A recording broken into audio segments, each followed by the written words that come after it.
Ladies and gentlemen, this is not parody. I realize reading this and seeing the thumbnail, you're probably thinking, wow, Akalon's making a little joke. No, I'm not. It's actually real. While the South African government and Enoch Godongwana isn't calling it Doge, effectively in his speech, where he basically said South Africa needs massive budgetary reforms, he effectively introduced, or at least called for the introduction of a South African version of Doge. Now, all of this comes off the back of a pretty difficult budget process. Ordinarily, when the government or the ANC was still fully in charge of our government, they could basically just get the budget through with no real questions asked because they were the majority. Now, in the GNU, they had a lot of issues. This all started back when Godongwana announced that there will be a VAT increase, which was absolutely rejected by the DA, the EFF, and I believe the MK was a part of that rejection as well. The ANC later joined in, but we'll get to that in a second because it's actually part of the article we'll read through. Fundamentally, that was the first hurdle. That eventually got passed when Enoch and the department said, okay, never mind, we'll leave the VAT increase out, but that will mean that we'll have to cut a lot of the spending in the budget. And then we had this whole appropriations bill nightmare, where the DA first said that they will not vote for any departments headed by corrupt individuals and ministers, and then eventually, after the ANC fired at least one corrupt minister, the ANC or the DA went, oh, never mind. We actually just meant that you need to fire one person. First and foremost, here is what Enoch Godongwana had to say about the situation. So SA's current budget process has not kept pace with the country's evolving fiscal, institutional, and political realities. The guidelines incorporate lessons from the 2025 budget cycle, which revealed the need for improved coordination, broader consultation, and a greater focus on spending efficiencies. The goals for a more responsive and impactful use of public resources have been unequivocal. These guidelines aim to embed a more credible and purposeful approach to budgeting, one that strengthens service delivery focus, enhances value for money, and secures the country's long-term fiscal sustainability, which at this point, by the way, is not going well.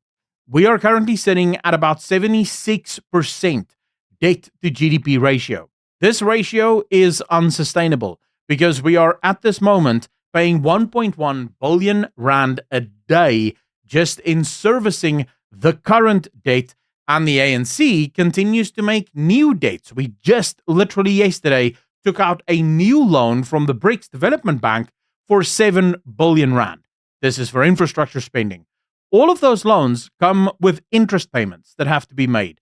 Every single time they take out one of these loans, we have to pay more money in interest, which leaves less money to actually do the things that you're supposed to be doing with your budget. So some of these amendments are not necessarily that big. So for example, the Treasury will now share their budget and their proposed budgets and their sort of thinking around the budget much earlier. They'll also allow for far more scrutiny to come from far more sources in the budget and deal with the stakeholders of the budget. And all of those things are, I would say, not that big. It's good, and it's good when more people can actually have a say in what the budget is going to be. Although in South Africa, that might mean a whole sort of host of things. Where this does become important is a second change is introducing a new mechanism.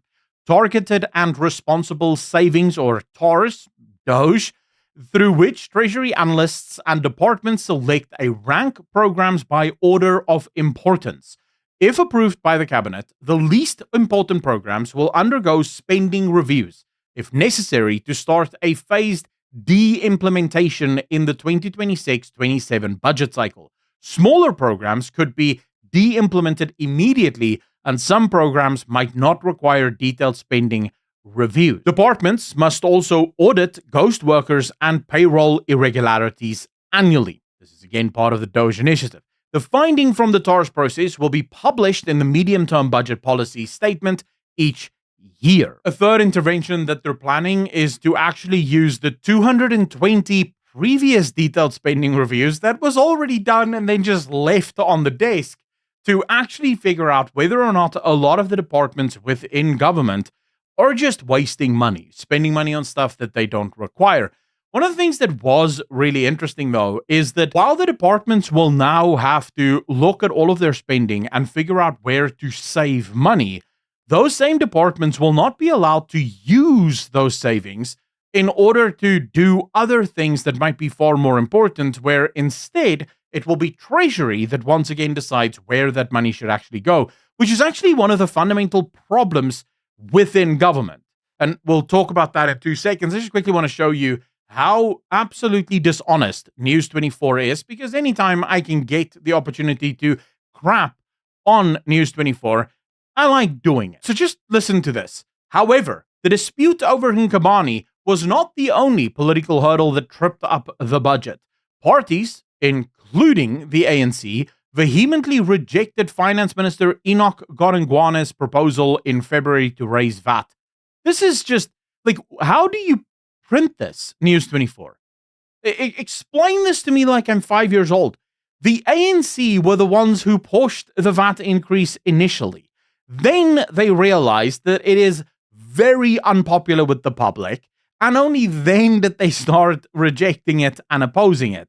It's absolute nonsense that you're printing this as if, oh, the ANC was also not against. Like, Enoch just went off on one, right? He just had this wild day. Like, how do you rewrite this?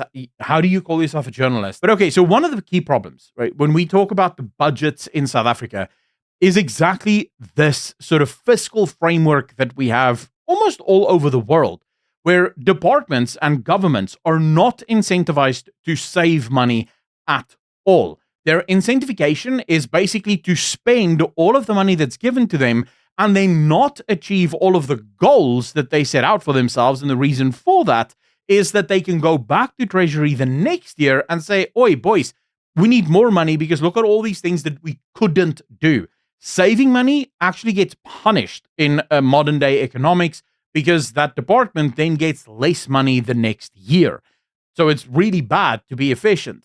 The fact that Treasury is now again telling departments that, hey, all that money that you're saving, we're not giving that to you.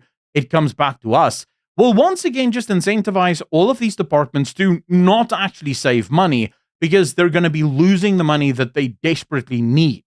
This is why the Doge department in America was completely separate. It was an independent department set up that had nothing to do with the actual departments or the government itself.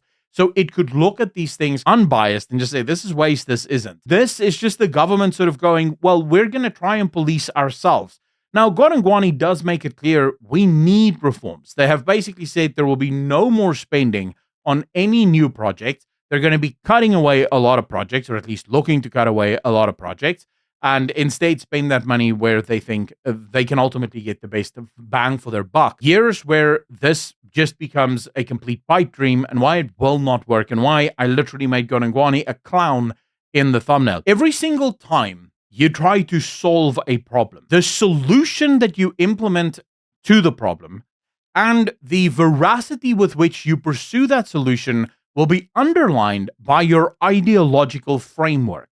So, for example, if you are, like myself, a capitalist, you're going to look at government and government spending and go, okay, I can cut about 99% of all of the stuff that the government is spending money on, and I can just move that to the private sector where they will be able to do it a hell of a lot better. If I'm a communist, like the ANC is, I'm looking at the government and saying, well, all of these programs are super important because as government, we need to be the solution to every single problem. This is indicative of pretty much every single communist government throughout history. They want to solve the problems themselves. And you actually saw it last year and actually the year before when Eskom came out and begged with citizens to come up with their own solutions to power to load shedding, where people started putting up solar panels, started buying inverters and battery systems, basically to get off Eskom, and Eskom was actually helping with that. And now that Eskom has sort of, although, you know, there might be rumors that things aren't going that well in Eskom, but now that Eskom seems to have sort of figured it out, now government is actually seeking to punish the individuals that took care of themselves and made themselves sort of no longer reliant on the state or state independent by actually charging them more. You see, because now that the state has solved their own problem, they want to become the solution again to all of the problems. They don't want people or individuals to be the solution. This is going to happen here as well. This, to me, reads more like a proper 5-year plan from every communist government in the history of forever. Oh, we're going to solve this problem. We're not going to solve it. We're basically just going to give more money to more cadres, because that's the other problem with the ANC, right? The cadres always have to eat. So they can't figure out exactly how much money needs to be saved and which programs have to be cut. They have to figure out which programs can they cut without cutting the throats of the cadres. The cadres still have to eat. And as long as that is the driving force, the ideology that drives spending and sort of service delivery within this country, where the cadres have to eat, the ministers have to eat, the departments have to eat, and then, the people don't have to eat, there's never going to be any real reforms in this country. Enoch Godongwana has been trying to reform the budget for almost 5 years now, and he has gotten nowhere. He has basically spoken every single budget speech about how desperately they need to reform the fiscus and how they have to stop spending, and he's been warning about this. And I'm not saying that he's necessarily a bad minister. He probably understands the severe issues that South Africa is in. The issue is that he is part of a party that they don't care.